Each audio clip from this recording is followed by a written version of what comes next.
Hello, it's Keith from Kinvert, and I want to talk a bit about uses of functions. So this is something you're going to run into in algebra.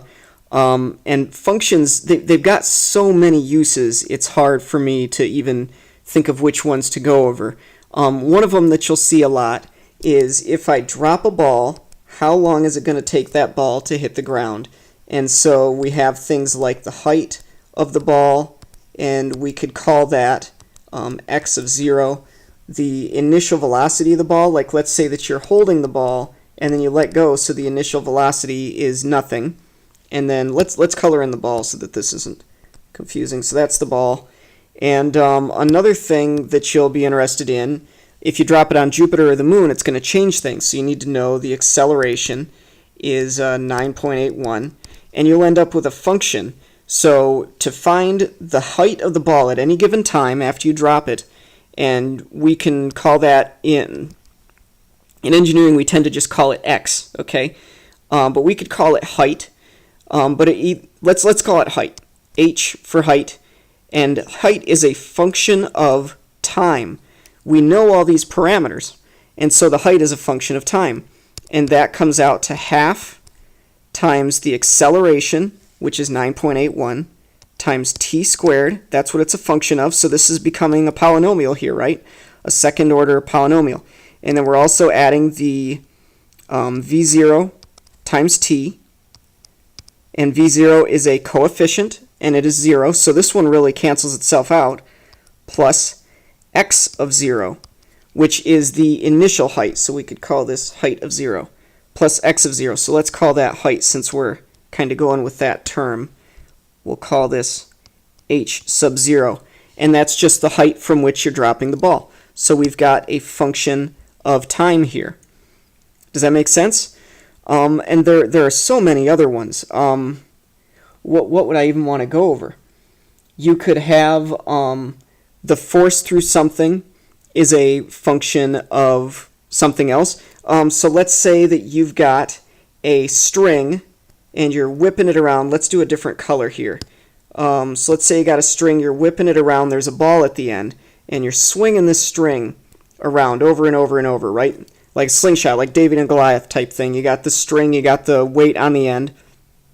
Well, the force is a function of, several things, and you can kind of choose which. You could say, okay, I'm always swinging at the same speed, the same angular velocity, and it's always the same length rope, and the only thing that I'm constantly changing is the mass of the ball. Well, now the force, let's call it force, that's the amount of tension in the string. Now the force kind of becomes a function of the mass. If you keep the string the same length, and if you keep swinging at the same speed, now the force is a function of mass. Does that make sense? Or if you constantly change the length of the string, but the mass is the same and the speed is the string, now the force is going to be more or less a function of the length of the string. If you leave the mass constant and the string constant, now your force is more or less a function of the angular velocity, which we tend to show in engineering and physics. It's omega, like this. So hopefully that makes sense. So a common equation is the acceleration is v squared over r. R would be the length of the string. V is the velocity of the mass itself, and a is the acceleration. So to find the acceleration, now, oh, by the way, this is going into composite functions a bit, because we've got f equals ma, right? But the acceleration is a function of something else. Does that make sense? And the velocity, even the velocity itself, the velocity is going to be, what would it be? Like 2 pi omega times r. I'm doing this on the fly, and I'm not going to have time to double check. But the main thing to understand is all these different things, the acceleration itself, the velocity itself, which the acceleration is a function of the velocity. And the velocity is a function of, the length of the rope and the speed at which you're spinning the rope. And so these are all different functions. What's another one? The amount of evaporation. right? The amount of evaporation is going to deal with the surface area of the lake, right? Imagine if you have something infinitely deep, but it's only like an inch in diameter, at the top, not much water is going to evaporate. But if you've got a very shallow pool with a huge surface area, a lot is going to evaporate. So the evaporation is a function of surface area. It's a function of temperature. If that water's hot, more water will evaporate. So the evaporation is a function of that. It's going to probably be a function of salinity.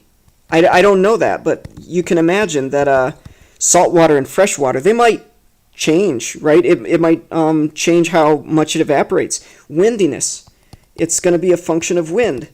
If it's very windy, you're going to be replacing all that moist air with dry air. It's going to evaporate quicker. So functions are used all the time, and there are multiple functions that can go with things, and this also goes back to the scientific method.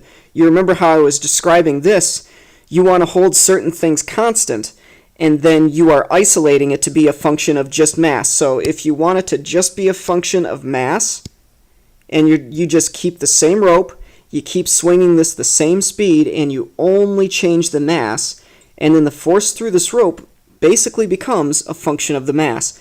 And then you're going to sit there, do all the experiments, get all this data like this, because you've kept the rope constant, you've kept the swinging speed constant, and now the force in the rope is a function of the mass. So I hope this made sense. My goal is not to teach you functions. It is to show you that there are real life uses for these things. And I hope this made sense. If you want to see more stuff like this, you can find more on the YouTube channel. And you can also check out the link in the description below. And again, this was Keith from Kinvert, and we will see you guys later. Thanks a lot. Bye.